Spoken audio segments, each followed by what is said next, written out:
Não me admira a direita evangélica ser em favor de Israel, mas isso me incomoda pelo fato de eles nem saberem o porquê estão apoiando o Estado de Israel. É porque é culturalismo. Quem sabe mesmo é Dugin. Alexander Dugin é o guru do Putin, né? Ele é um intelectual influente na Rússia e é influente no governo. Ele é um facho. Ele fundou uma corrente política que é a QTP, Quarta Teoria Política. E ele diz que antes da QTP tinha 3 teorias políticas, que são o liberalismo, o marxismo e o fascismo. E aí a QTP é uma síntese dos 3. E ele fundamenta essa teoria no que ele chama de culturalismo. Então o culturalismo é assim: eu sou russo, eu tenho que defender a cultura russa. Então a Ucrânia é um país que tem cultura russa, então a gente tem que defender a cultura russa na Ucrânia. A Palestina é o quê? O Palestina é árabe, né? A Palestina é árabe de cultura muçulmana. Pode até não ser muçulmano de religião, mas é um árabe de cultura muçulmana. Então o Daesh é o quê? O Daesh é fascismo muçulmano, né? O Daesh é um grupo terrorista, literalmente, não é o Hamas, tá? O Daesh, ele quer fazer o califado, o novo califado. É por isso que eles chamam Estado Islâmico, porque o Daesh se chama de Estado Islâmico, mas o muçulmano acha ofensivo, porque existe uma doutrina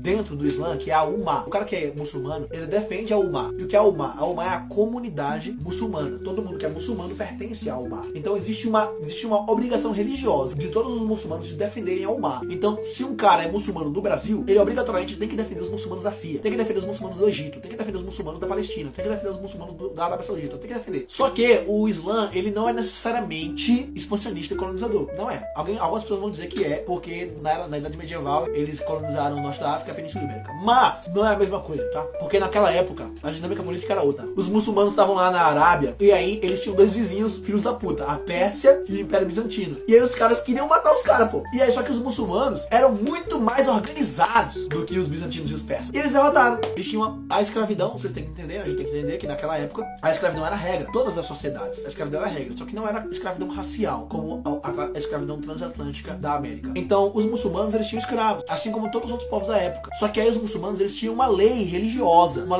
que eles diziam assim: olha, não pode escravizar os povos do livro. Povos do livro eram quem? Cristãos, judeus e muçulmanos. Então os caras chegavam lá no norte da África, guerra, escravizavam os caras, falavam assim: ó, agora você perdeu a guerra, agora você vai ser nosso escravo, tá? Aí virava escravo dos muçulmanos e depois eles diziam assim: olha, mas se você se converter ao Islã, você não pode ser escravizado, porque tem uma lei aqui que não adianta, não permite. Aí os caras se convertiam ao Islã, pronto, acabou, não era mais escravo. Então assim, isso é um contexto político da época. Porém, no entanto, todavia, na atualidade, no presente, o Islã não se caracteriza por uma política expansionista. Mas o Daesh quer unificar todos, não vai conseguir nunca, porque eles são incompetentes, mas eles querem unificar todos os países muçulmanos num grande califado pra sair colonizando os outros. Que é isso? Como é que você chama essa porra aí? Mas é isso, cara. O Daesh é fascista, pô. E aí o Daesh é fascista no modelo do Dugin. Porque é o quê? Se eu sou russo, eu vou defender a cultura russa nos outros países. Se eu sou muçulmano, eu vou defender a cultura muçulmana nos outros países.